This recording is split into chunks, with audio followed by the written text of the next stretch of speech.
Un Buen, gusto como siempre. buen día, Sergio. Bueno, gracias por darnos un poco de tu tiempo. Bueno, ya estábamos recién haciendo la previa con Kevin sobre la temática que ibas a plantear, que me parece muy interesante porque hubo hasta silencio de estampa con respecto a las últimas declaraciones de Javier Milei acusando a un hombre de la democracia de ser golpista.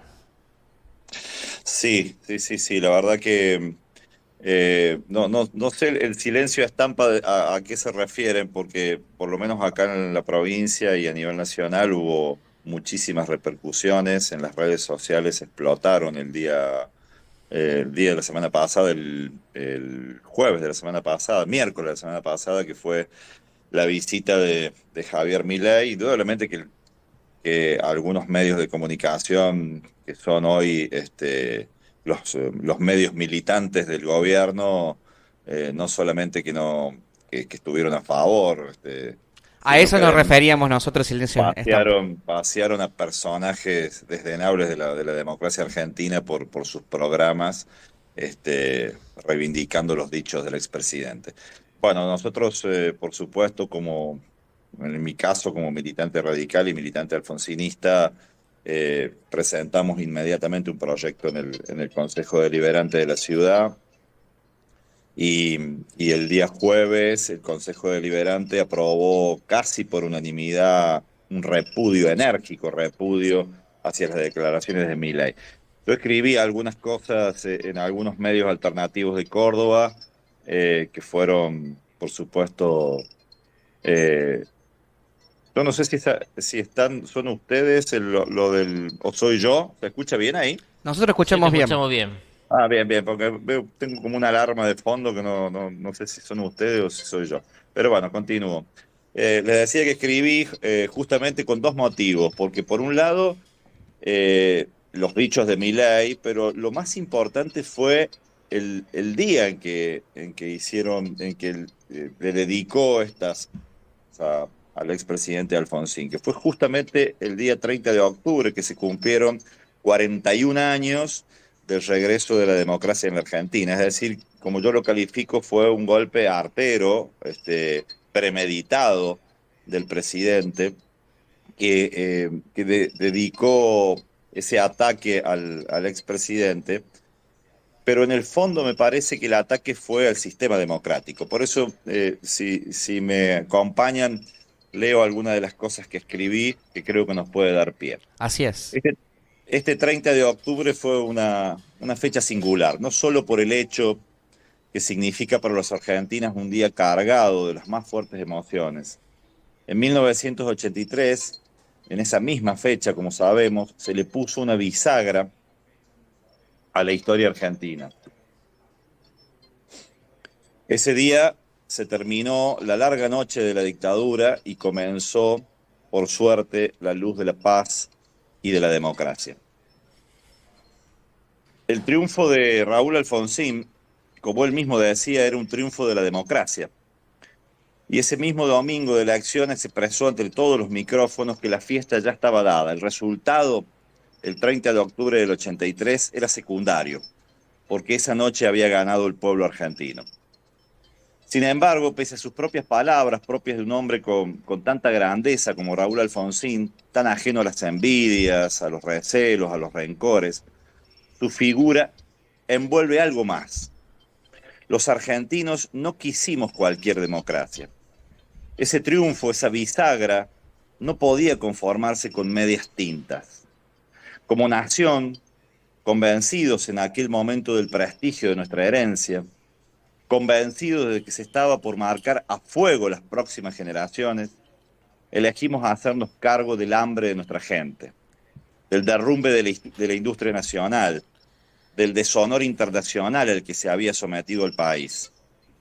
Nos hicimos cargo, todos los argentinos, eminentemente, de juzgar a los que habían violado los derechos humanos en la Argentina, diciendo con Alfonsín a la cabeza que el camino era la memoria, la verdad y la justicia.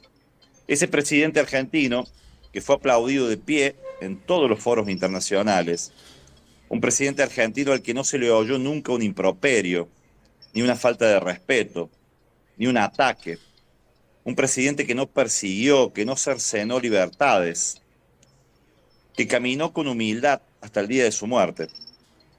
Un presidente que hizo todos los esfuerzos posibles, como tantos otros políticos argentinos, para salvaguardar nuestra democracia en toda una vida de militancia y servicio. Por todo eso, Alfonsín pasó a ser una institución de la democracia, un símbolo de la democracia. Es un símbolo que ya no le pertenece ni nos pertenece a los radicales. Lo dijo Antonio Cafiero, el líder del peronismo, en el funeral de Alfonsín. Alfonsín ya le pertenece a todos los argentinos, porque es una de las herencias más caras de nuestra historia. Por eso no podemos permitir, y así nos expresamos en el Consejo Deliberante de la Ciudad de Córdoba, que ningún personaje, por minúsculo que sea, por más que ocupe las más altas magistraturas del Estado, nos los venga a robar o a desprestigiar. La historia, ajena a las leyes matemáticas, sí tiene verdades que suelen corroborarse a través de importantes consensos.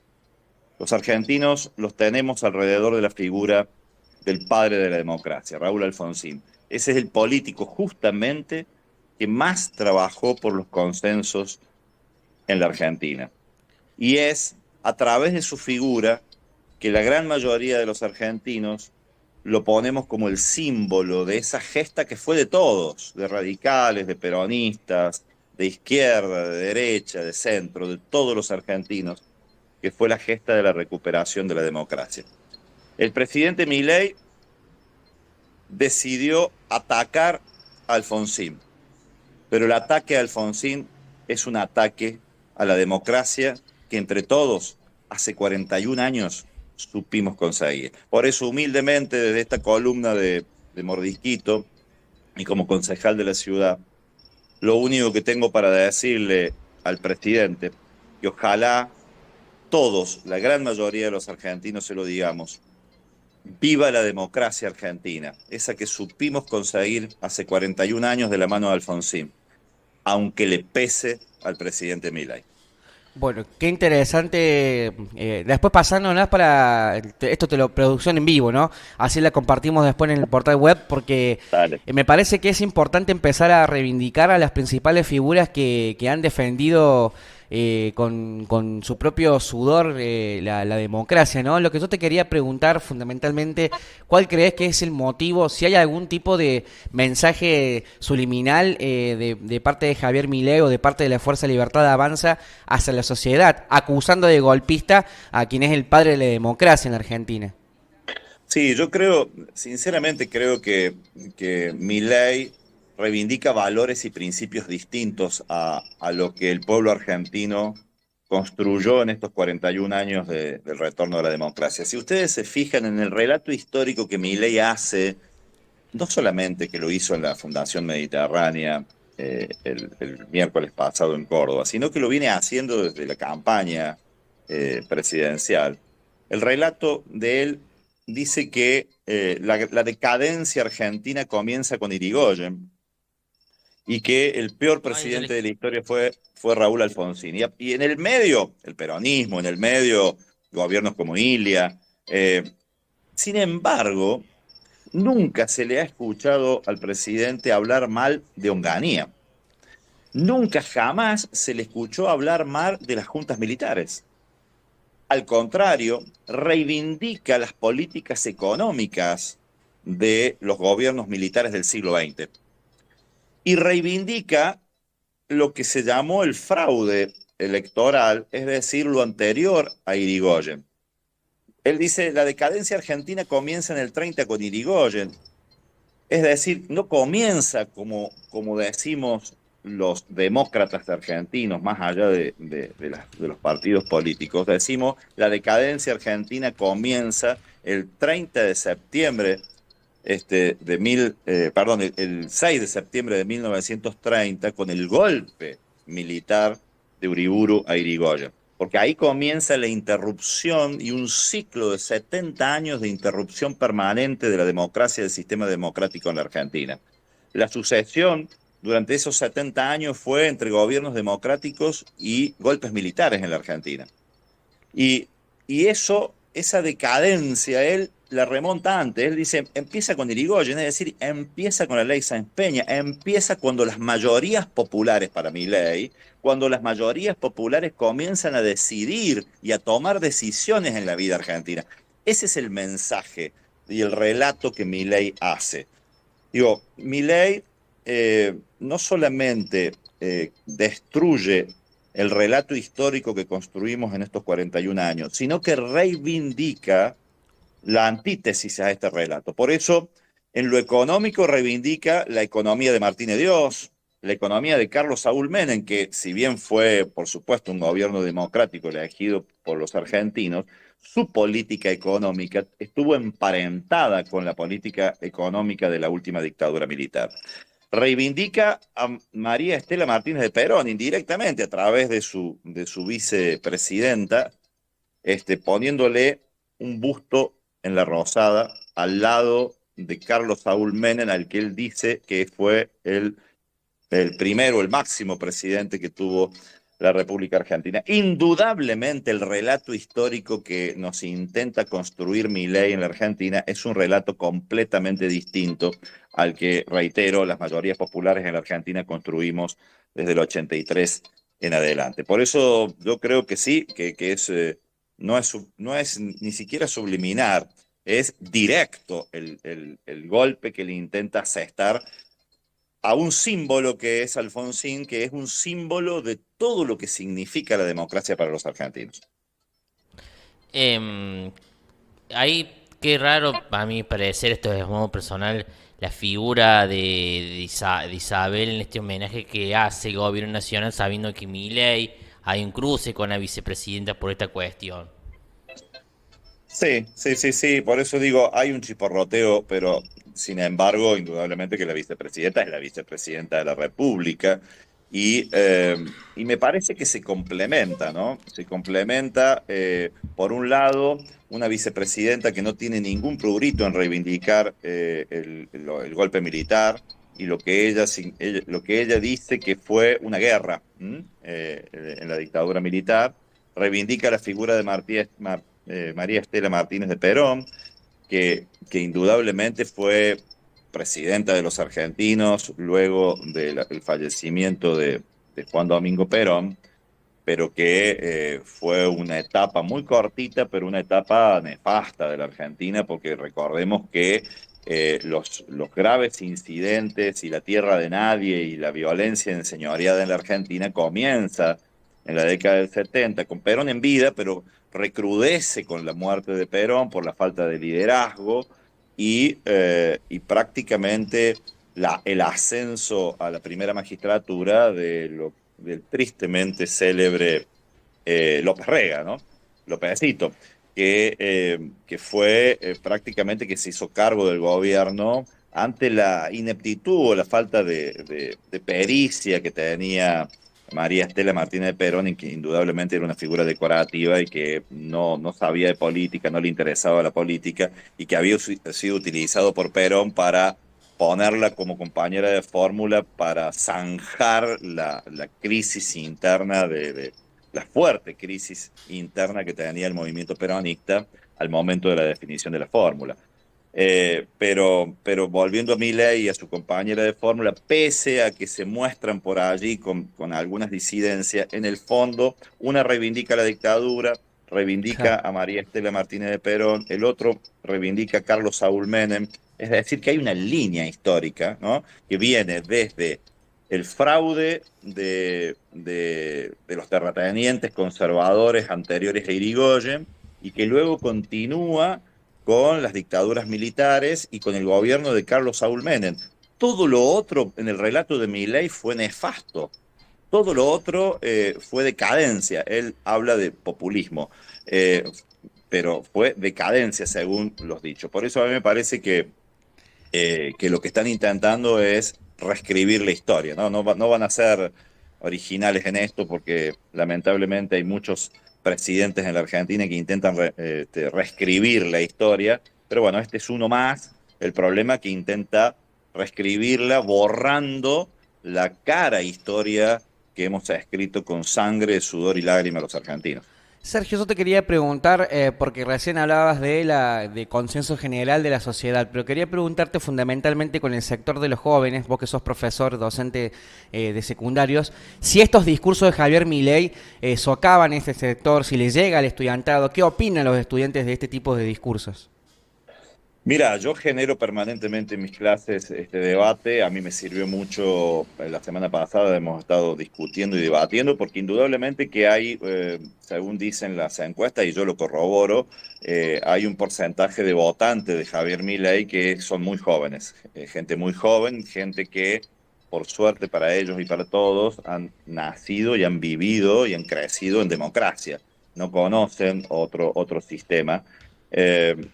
Pero ellos yo no digo una enorme mayoría, pero hay un porcentaje importante de los más jóvenes que han sido votantes de Milei y que creo yo que hace allí donde más pega este discurso, donde más se hace eco este discurso de Milei. Por eso es fundamental el rol docente de la política, ¿no?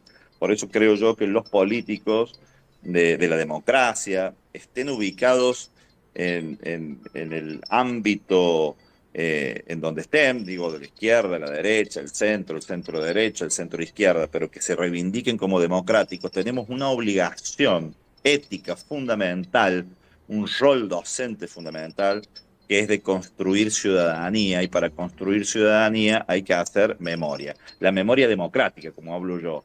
La memoria democrática es tender un puente entre lo que fue el hecho histórico, en este caso el 30 de octubre del 83, y el futuro.